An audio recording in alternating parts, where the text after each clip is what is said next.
guys, go. Ang ganda. Grabe, di ba? Ayan, ikot tayo. Kukuha tayo ng pang ano natin. Wow. Grabe.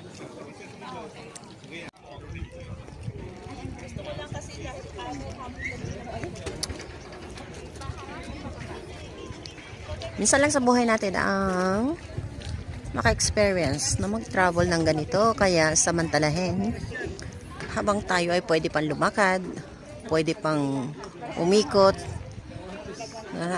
Siyempre sulit na sulit sa ganda ba naman ng nature, diba? Oh. Grabing ganda ng nature. Ayan na. Ayan yung araw. Yes. Ayan na.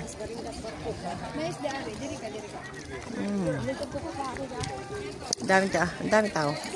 Halos Pilipina lahat yan.